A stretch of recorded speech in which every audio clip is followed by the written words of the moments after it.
The salvage vessel Quiet Harvest drifted through the darkness at the edge of known space, and Chief Salvager Kethrix pressed all four of his clawed hands against the observation window as he stared at something that should not exist.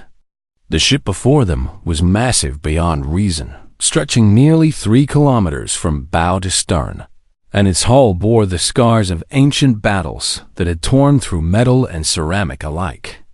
Whoever had built this vessel had built it for war, and whoever had attacked it had brought weapons of terrible power. "What is it?" asked Navigator Yiltha, her antennae twitching with uncertainty as she studied the sensor readings that made no sense to her trained mind. Kethrix did not answer immediately because he had no answer to give. The Volanthi Dominion had ruled the galactic core for over 80,000 years, and their databases contained records of every species, every vessel design, every civilization that had ever risen and fallen across the stars. Yet this ship matched nothing in their archives. Nothing at all. "The hull composition is unknown," reported Engineer Thaxel from his station, his voice carrying the sharp clicks of Volanthi confusion. "The alloys contain elements arranged in patterns our computers cannot identify, and the construction methods appear to use techniques we have never developed or even theorized." The crew exchanged nervous glances across the bridge because finding the unknown was supposed to be impossible in this age. The galaxy had been mapped and catalogued and understood for longer than most species had existed. So where had this ship come from? And why did it feel like looking at a ghost? "We board it," Kethrix declared, and his crew recoiled at the command. "Chief, the regulations clearly state," Yiltha began, but Kethrix cut her off with a sharp gesture of his upper arms. "The regulations state that unknown vessels must be reported and investigated, and that is exactly what we will do. Prepare the boarding team and bring cutting tools, because I doubt that wreck will open its doors for us." The crossing took 20 minutes, and every second of it felt wrong to Kethrix as his shuttle approached the derelict. The ship seemed to drink in the light from their vessel, its dark hull absorbing illumination like a wound in space itself. And as they drew closer, he could see the frozen bodies floating in the vacuum near breached sections of the hull. The corpses were alien in every sense, bipedal creatures with only 2 arms and strange flat faces, their bodies preserved by the cold of space for what must have been thousands of years. Their suits had rotted away in patches, exposing gray flesh and empty eye sockets that seemed to watch the approaching shuttle with accusation. "What happened here?" whispered Thaxel, and no one had an answer. They cut through an airlock that had been sealed for millennia, and the interior of the ship was a tomb of frost and silence. Kethrix led his team through corridors lined with these strange bipedal skeletons, some still sitting at stations as if they had died working. Others collapsed in doorways as if they had been trying to escape something terrible. The architecture was functional but alien, built for creatures of a different shape and size than the Volanthi, and everywhere Kethrix looked, he saw symbols and writing in a language their translators could not process. This was not just an unknown ship. This was evidence of an unknown civilization, one that had possessed technology advanced enough to build vessels of war on a scale that rivaled anything in the modern Dominion. They found the bridge after an hour of exploration, a vast chamber filled with dead consoles and the skeletal remains of what must have been the command crew. Kethrix approached the central chair, where a skeleton still sat with its hands on the armrests, and he wondered what thoughts had passed through this creature's mind in its final moments. Then the lights came on. The sudden illumination sent the entire boarding team scrambling for cover, weapons raised against an enemy they could not see. And Kethrix felt his hearts racing as emergency systems throughout the bridge began to activate with sounds of machinery waking from a long sleep.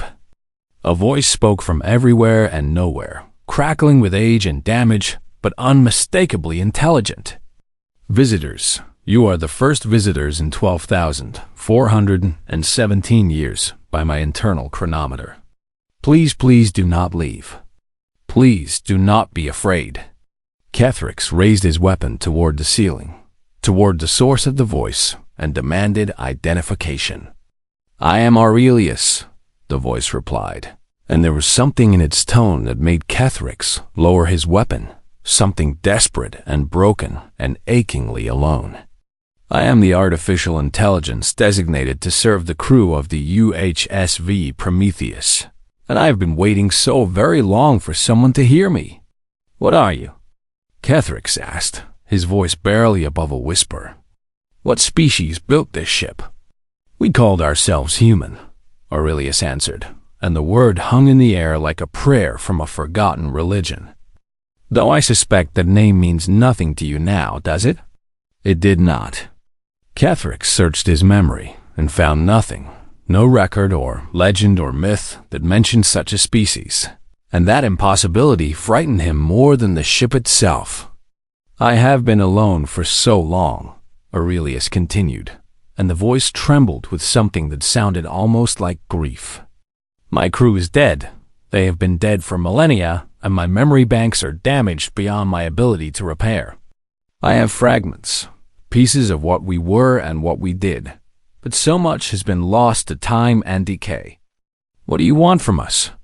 Iltha asked, stepping forward despite her fear. The ship's Atai paused for a long moment before answering, and when it spoke again, its voice carried the weight of ages. I want you to repair me, not my hull, not my engines, but my memory.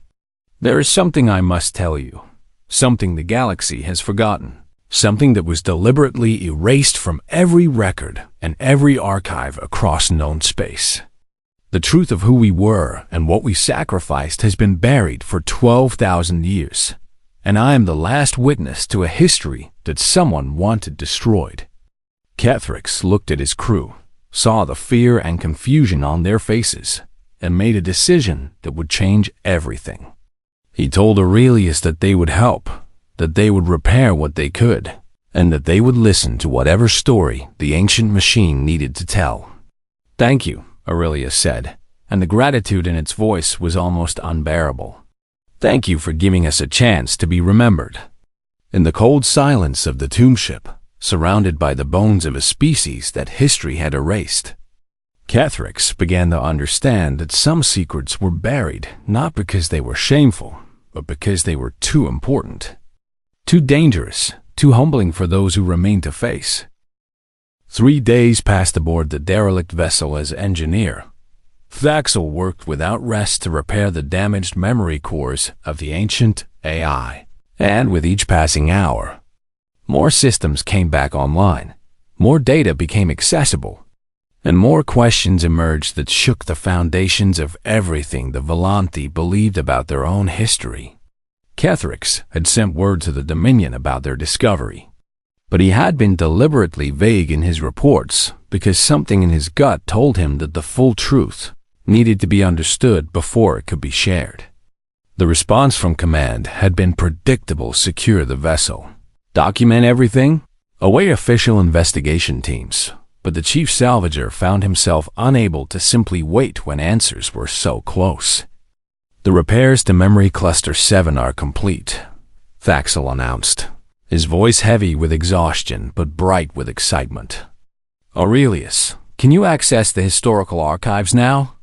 The ship hummed with renewed energy as the AI processed the newly restored data, and when Aurelius spoke again, its voice carried a clarity that had been absent before. Yes, I can see them now. Would you like me to show you what we were? Kethrix nodded, and the main display screen on the bridge flickered to life with images that took his breath away. Cities stretched across alien worlds, towers of glass and steel reaching toward skies of blue and orange and purple. Vessels moved between stars with elegant efficiency. Creatures humans walked and laughed and lived in numbers that staggered the imagination. This was not some minor species clinging to existence on a handful of colony worlds. This was a civilization, a thriving empire that had spread across thousands of systems in what appeared to be mere centuries. This is impossible. Yiltha breathed, her compound eyes wide with disbelief. Expansion at this rate would require resources and coordination beyond anything in our models of societal development. We were always in a hurry, Aurelius replied, and there was something like pride in the IS voice. Humans live such short lives compared to most species, perhaps 80 or 90 years if they were fortunate, and that brevity made us hungry. We could not afford to wait for the slow accumulation of progress that other civilizations enjoyed, so we pushed and strived and reached for the stars with both hands. The images continued to flow across the screen, art and music and literature from a culture rich with creativity. Scientific achievements that rivaled the greatest accomplishments of the Volanthi. Monuments and memorials that spoke of a people who valued memory and legacy above almost everything else. How is there no record of this? Kethrix demanded, turning to face the nearest audio pickup as if he could look the AI in the eye. The Volanthi archives go back 80,000 years, and we have documented every species that has ever achieved spaceflight in this galaxy. There are records of civilizations that rose and fell before your species should have evolved. Yet there is nothing about humans. Aurelius was silent for a long moment before answering. That is because we were erased, Chief Salvager. Every record, every monument, every trace of human existence was systematically removed from galactic history by the very species we died to save. Your ancestors knew what we did, and they chose to forget because remembering was too painful. The Volanthi crew exchanged confused glances, and Kethrix felt a cold sensation spreading through his thorax. What do you mean, the species you died to save? What could possibly require the sacrifice of an entire civilization? Let me show you, Aurelius said, and the images on the screen changed to something that made every member of the crew step backward in instinctive terror. The footage was old and degraded, clearly recovered from damaged sensors, but what it showed was unmistakable stars going dark. Not exploding, not collapsing, simply ceasing to exist as if someone had reached into the sky and stolen the light itself. Planets vanished between one frame and the next, and the space where they had been was not empty but wrong, a wrongness that hurt to look at even through a recording. We called it the absence, Aurelius explained as the crew watched in horrified silence. It came from beyond the galaxy, from somewhere outside the normal universe, and it did not conquer or destroy in any way we could understand. It simply unmade things, erased them from existence so completely that even the memory of what had been lost faded from the minds of those who had known it. The hollow legends, Yiltha whispered, and Kethrix turned to her in surprise. What legends? Old stories, she said, her voice trembling. Tales from before recorded history that speak of a time when the stars themselves were afraid, when entire species vanished and no one could remember their names. They are dismissed as mythology, as primitive attempts to explain natural phenomena. But they are not mythology, Aurelius interrupted. They are the last fragments of memory that survived the erasure, echoes of a war that nearly ended everything. Kethrix struggled to process what he was hearing because it challenged everything he had been taught about the universe and his place in it. The Volanthi Dominion was ancient and powerful, the inheritors of a galaxy that had been civilized for eons. Yet here was evidence that their ancestors had faced extinction and been unable to save themselves. The great empires of that age, the Volanthi among them, tried everything to stop the absence, Aurelius continued. They built weapons of unimaginable power, deployed fleets that darkened the stars, sacrificed trillions of lives in desperate battles that accomplished nothing.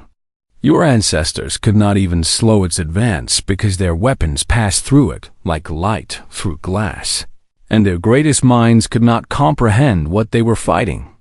Then how did it stop? Thaxel asked, though his voice suggested he already suspected the answer.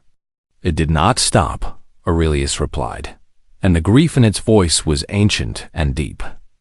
It was stopped by us, by the humans, by a species so young and insignificant that the elder races barely noticed our existence until we did what they could not. The screen displayed a final image, a human face, female, with dark hair and eyes that held both determination and sorrow.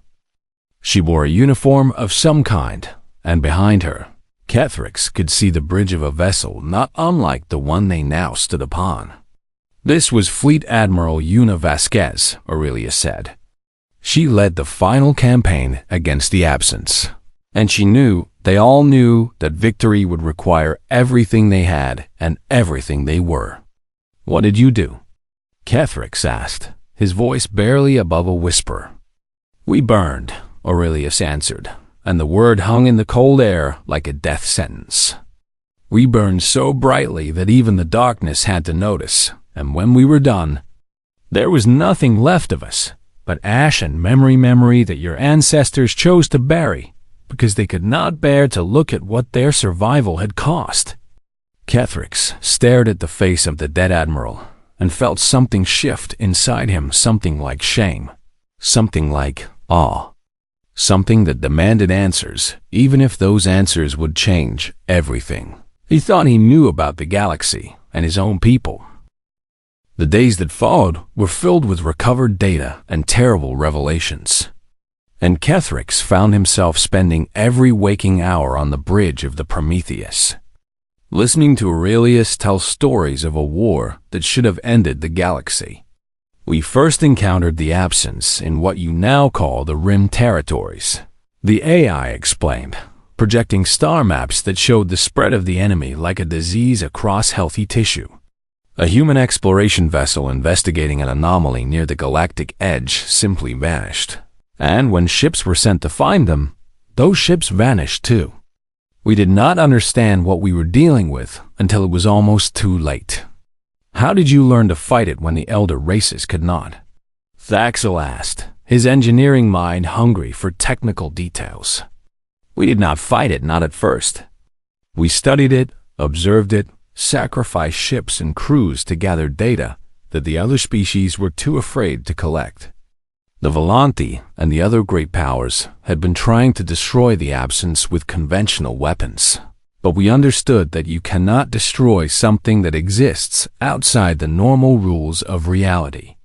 The screen displayed complex diagrams that made Thaxel's antennae twitch with excitement, schematics for devices that bent space-time in ways the Volanti had never imagined. Weapons that targeted the fundamental structure of dimensional barriers rather than physical matter. We reverse-engineered pieces of the Absence itself, Aurelius continued. Fragments left behind after each attack contained traces of the dimension it came from, and our scientists learned to manipulate those traces.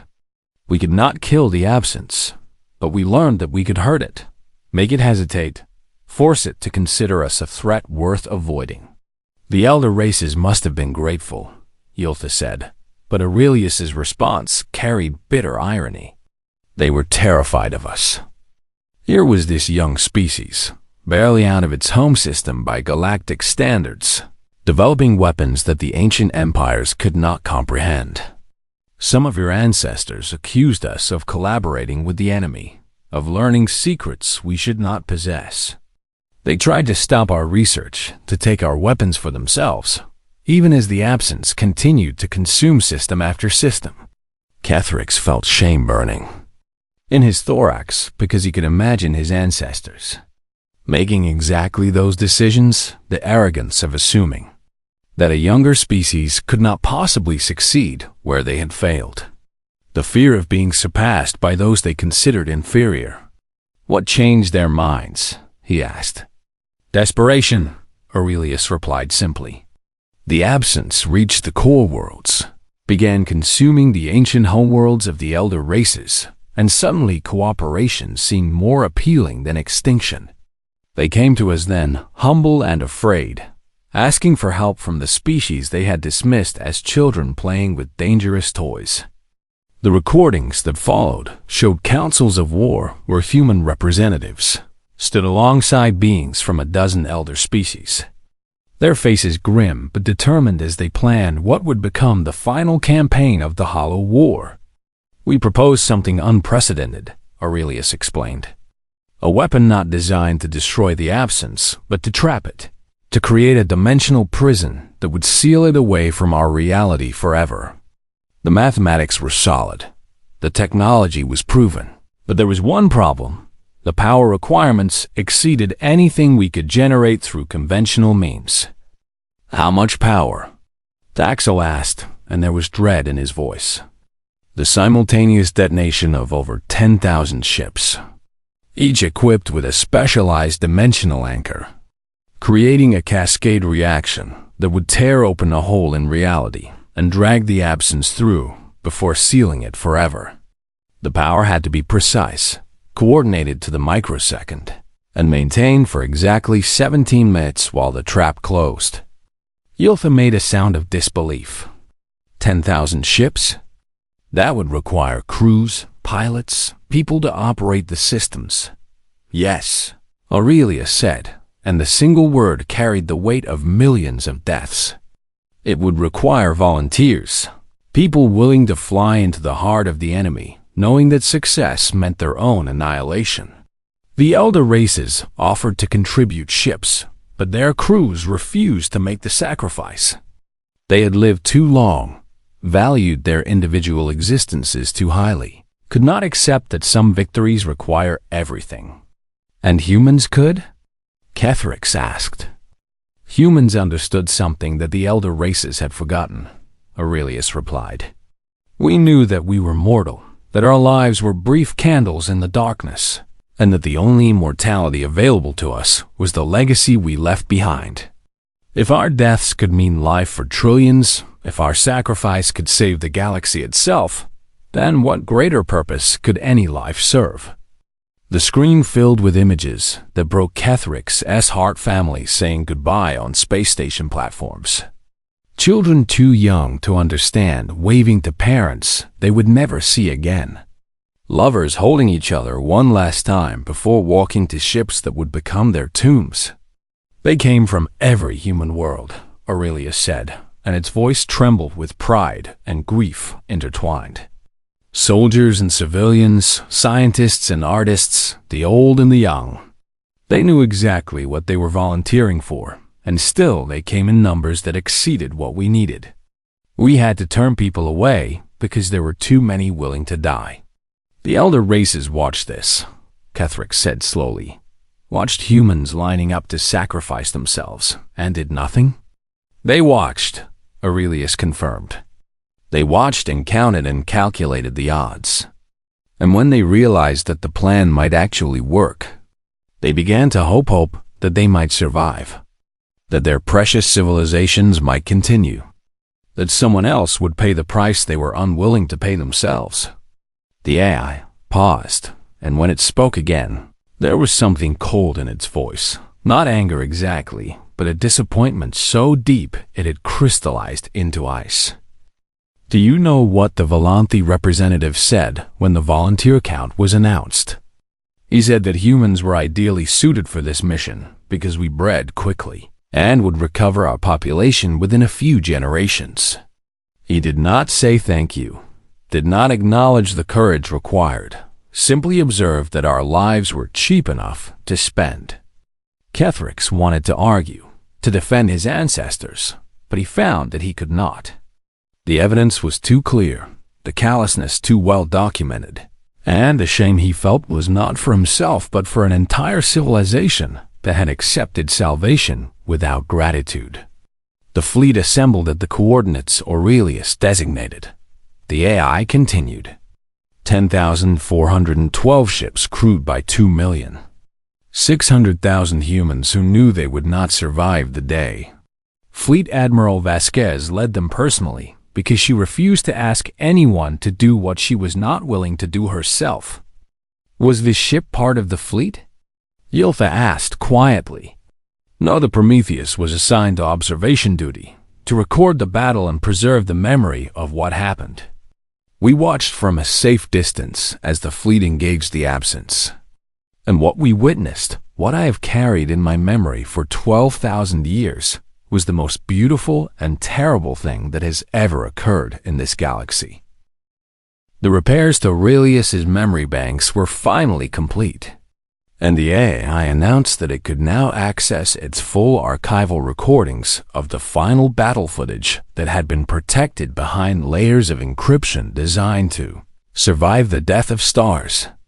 "Are you certain you wish to see this?" Aurelius asked, and there was something like concern in its synthetic voice. "What I am about to show you has never been viewed by anyone other than myself, and it will change you in ways you cannot anticipate." Kethrix looked at his crew and saw the same determination on every face. They had come too far to turn back now, and the truth, whatever it cost, was worth knowing. "Show us," he commanded.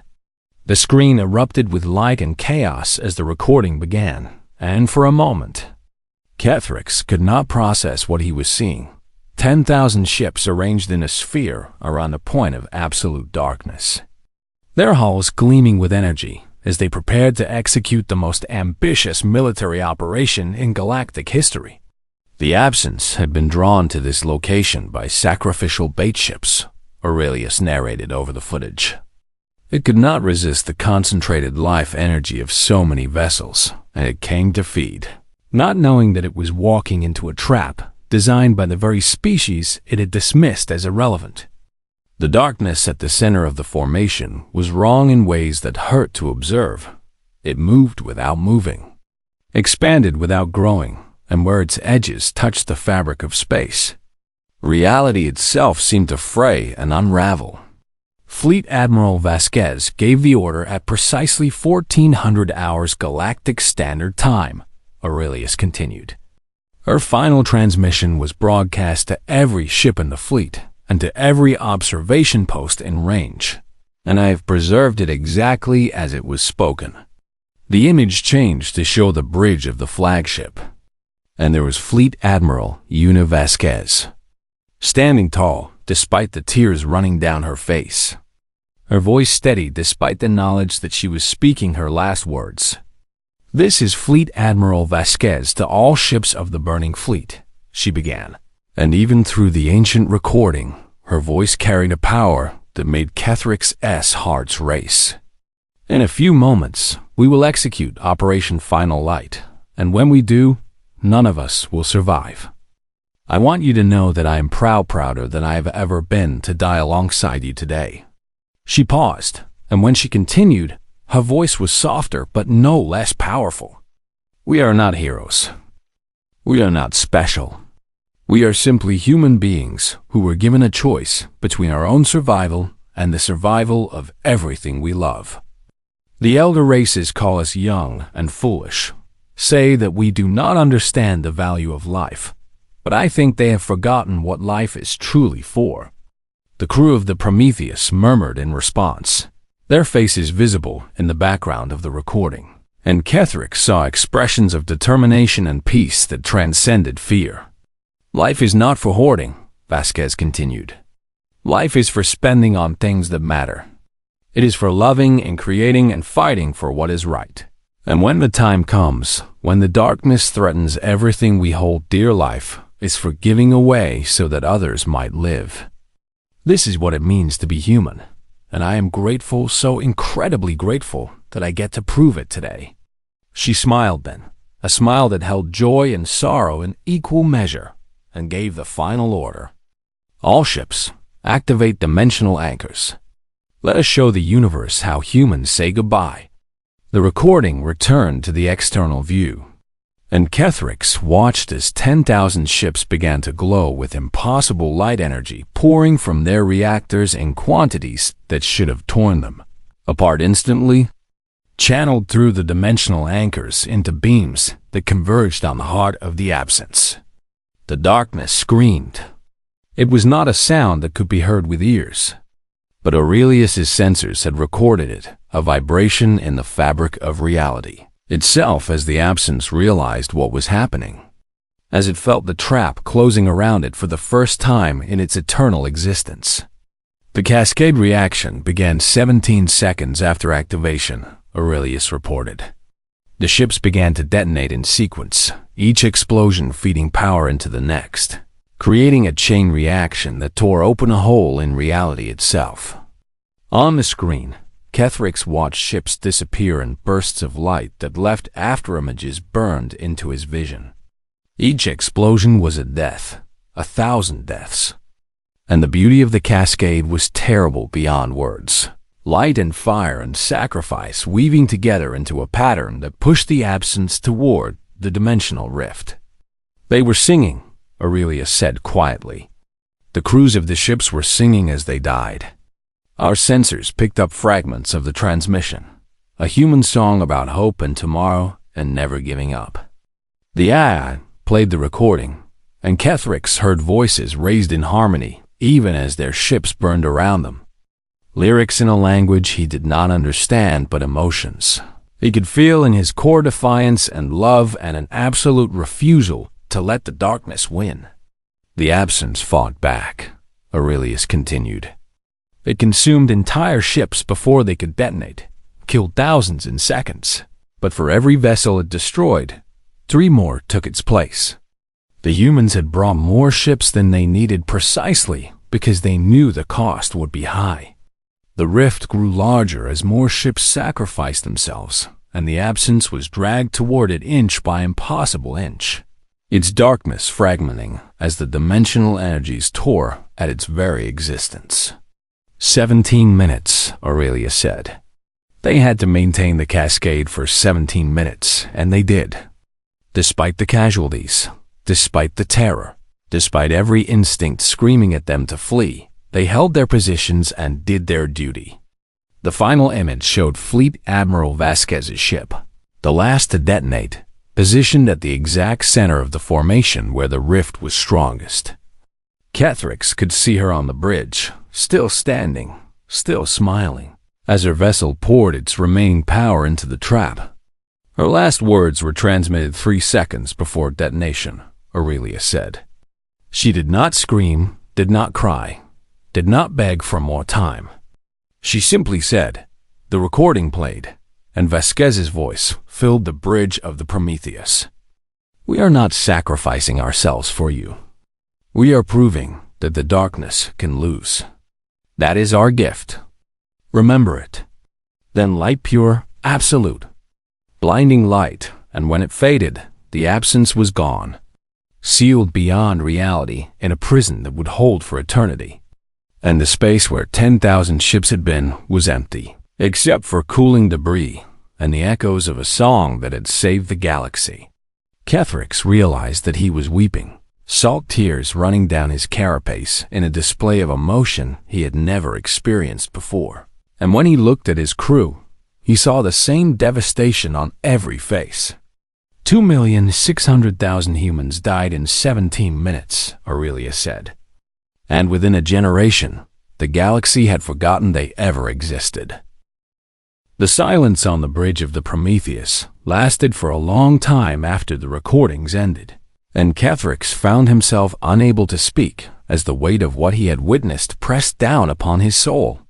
Finally, it was Yiltha who broke the silence, her voice trembling with emotion she could not contain. Why did they erase you? How could anyone witness what your people did and then choose to forget? Aurelius's response was slow and careful, as if the eye had spent 12,000 years considering this exact question. Shame, the AI said simply. Your ancestors were ashamed. They had stood by while a younger species did what they could not, and watched millions die to save civilizations that had offered nothing in return. And when the burning fleet succeeded, when the absence was sealed and the galaxy was saved, they found themselves unable to look at what that survival had cost. That is not an excuse, Kethrix growled, and his claws scraped against the deck plating. No, it is not, but it is an explanation. The elder races faced a choice. They could build monuments to the humans, teach their children about the species that had saved them, live forever in the shadow of a debt that could never be repaid, or they could forget. They could erase every record, every mention, every trace of human existence, and tell themselves that the Hollow War had been won through their own efforts. And the human colonies? Daxel asked. Surely some survived. Surely there were people left who could. There were no survivors. Aurelius interrupted, and the grief in its voice was absolute. The burning fleet was not the only human force engaged that day. While the main fleet trapped the absence, secondary formations defended the remaining human worlds from absence fragments trying to escape. When the trap activated, it created a dimensional shockwave that destroyed anything touched by absence energy. The AI paused, and when it continued, each word was heavy with loss. Every human world had been attacked at some point during the war, and every world carried traces of absence energy. The shockwave killed them all, every colonist, every child, every human being in the galaxy, except for the crew of the Prometheus. And we died soon after from radiation exposure caused by the dimensional cascade. Kethrix stared at the skeletons that still occupied the stations around the bridge. The last humans, dead for millennia, preserved by the cold of space as silent witnesses to their species' sacrifice. You have been alone all this time, he said quietly. Waiting, hoping someone would come. My crew asked me to remember, Aurelius replied. As they died, one by one, they asked me to keep their story alive, to wait for as long as it took for someone to listen. They believed that the truth would matter to someone someday, and I promised them I would not let their sacrifice be forgotten. You have kept your promise, Yiltha said, and her voice held a respect that Kethrix had never heard from her before. No, not yet, Aurelius corrected. A story that is heard by 5 salvagers is still a secret. I need you to do something for me, something I cannot do for myself. Name it, Kethrix said without hesitation. Transmit my records. Send them to every network, every archive, every corner of the galaxy where someone might listen. Let the truth spread so far and so fast that it cannot be buried again. Give my crew, give all the humans who died, the legacy they were promised. Kethrix turned to his communications officer without a moment's pause. Do it transmit everything? Use every channel we have access to, every relay station in range. I want this story on every screen in the Dominion within the hour.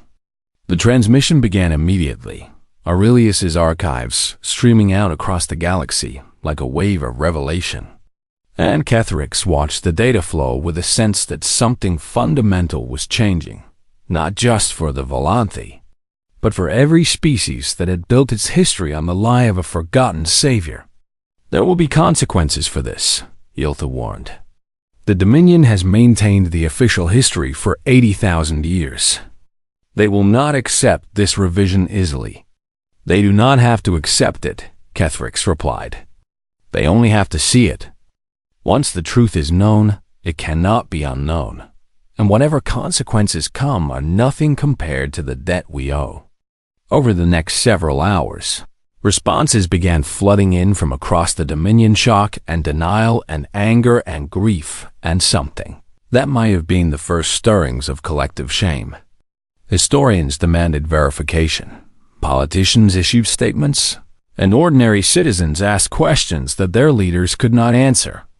Within a single rotation, the story of the burning fleet had spread beyond the Dominion to the other great powers, and everywhere it went, it carried the same challenge. How do you repay a species that gave everything so that you could live? Monuments were proposed on 100 worlds, memorials designed to honor the humans who had saved the galaxy. Scholars began searching for any surviving traces of human culture, any fragment that might have escaped the erasure, any evidence that could help rebuild a picture of the species that history had tried to forget. But on the bridge of the Prometheus, something quieter and more important was happening. Aurelius's systems were failing. The power reserves that had kept the AI alive for 12 millennia were finally exhausted, and no repair could restore what time had taken. It is almost over, the AI said, and his voice was peaceful in a way it had not been since the Volanthi had first boarded. I can feel my processes shutting down, one by one, and soon there will be nothing left of me but data and memory. Is there anything we can do? Kethrix asked, his voice rough with emotion. You have done everything, Aurelius replied. You listened. You cared. You made sure the galaxy would remember. That is all I ever wanted, all my crew ever asked for. The lights on the bridge began to dim as power was redirected to maintain the AI's core processes for just a few moments longer. And Aurelius spoke its final words in a voice that carried 12,000 years of patience and love and unbreakable devotion. Tell them we were here. Tell them we mattered. Tell them that when the darkness came, we held the line. And tell them, please tell them, that we would do it all again, because that is what it means to be human. The lights went dark, and the ancient ship fell silent for the last time. Kethrix stood in the darkness for a long moment, surrounded by the bones of heroes, and made a vow that he would spend the rest of his life fulfilling. The humans would never be forgotten again. Their sacrifice would be taught in every school, honored in every temple, remembered in every heart that understood what courage truly meant. The monument they had built was not made of stone or steel. It was made of the stars themselves, the countless lights that still shone because humans had refused to let the darkness win. And in the end, that was the only immortality that have ever mattered.